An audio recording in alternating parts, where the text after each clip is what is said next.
On November 30th, 2022, OpenAI released ChatGPT. For Google, this wasn't just a product launch. It was a Sputnik moment. Google actually possessed dialogue models more powerful than ChatGPT, Lambda, and Mina, long before OpenAI. But, trapped by the innovator's dilemma and the reputational risks of a massive public company, they hesitated to release them. As a result, a startup stole their thunder. Facing the aggressive advance of Microsoft and OpenAI, Google's two founders, Larry Page and Sergey Brin, who had been in retirement for years, returned for emergency meetings. They issued a code red, the highest level of internal alarm. The core decision of these meetings was singular: spare no cost, integrate all resources, and build a supermodel capable of completely crushing GPT-4. This was the starting point of Gemini. To build the strongest model, the first problem to solve was internal friction. Google housed two of the world's top AI laboratories: Google Brain, the team that invented the transformer architecture led by the legendary engineer Jeff Dean, and DeepMind, the team acquired by Google that created AlphaGo, led by Demis Hassabis. For a long time, although these two departments both belonged to Google, they were rivals, sometimes even viewing each other with hostility. DeepMind was based in London, known for being academic and aloof. Google Brain was in Silicon Valley, known for being engineering-focused and pragmatic. But under the code red, they were forced to unite. In April 2023, Google announced the merger of these two departments into Google DeepMind. This was an excruciatingly difficult organizational restructure with only one goal: to concentrate all compute and talent. With Demis Hassabis as CEO and Jeff Dean as chief scientist, they joined forces to develop the next-generation model, codenamed Gemini. In this AI war, Google possesses a lethal weapon that neither OpenAI nor Microsoft has: the TPU, Tensor Processing Unit. While the rest of the world is frantically fighting for NVIDIA's H100 GPUs, even getting bottlenecked by supply shortages, Google remains calm. Why? Because 10 years ago, Google realized that CPUs and GPUs might not be the ultimate answer for AI compute.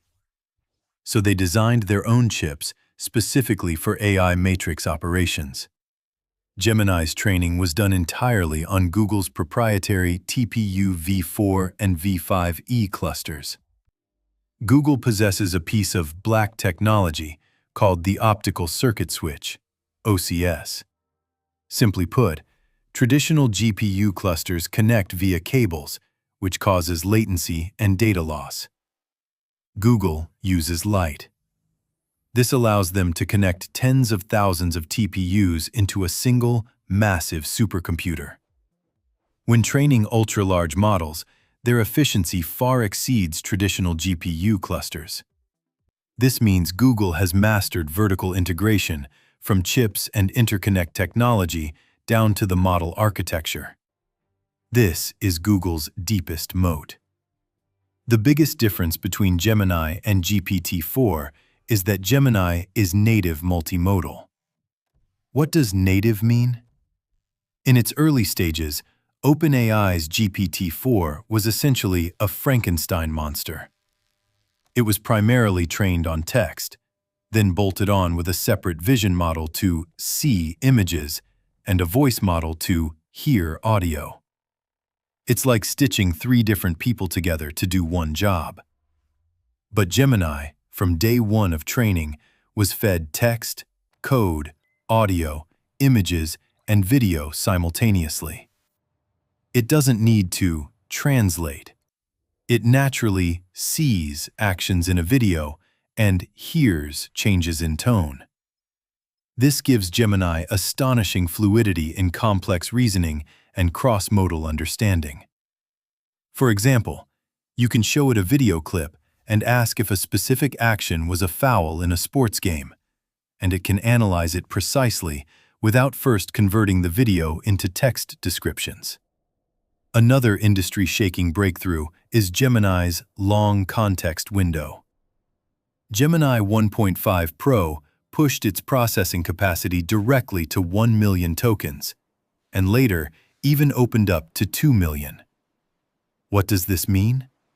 At the time, the standard version of ChatGPT could only remember a few thousand words, equivalent to a person with a short-term memory of just a few minutes.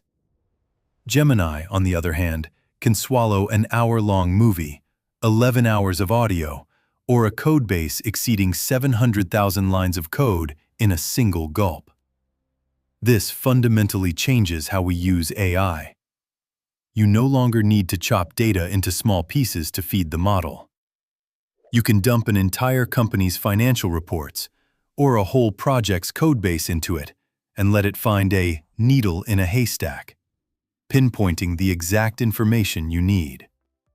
This super long memory allowed Google to instantly leapfrog its competitors in enterprise applications and complex task processing. Google's counterattack tells us that when a tech giant truly wakes up, its mobilization capability is terrifying. Gemini isn't just a model. It is the crystallization of DeepMind's algorithms, Brin's architecture, TPU's compute power, and YouTube's massive data reservoir. The AI war has only just begun. OpenAI had the first-mover advantage, but Google owns the complete closed-loop ecosystem. The competition of the future is no longer a battle of single models, but an all-out war of compute, data, chips, and application scenarios.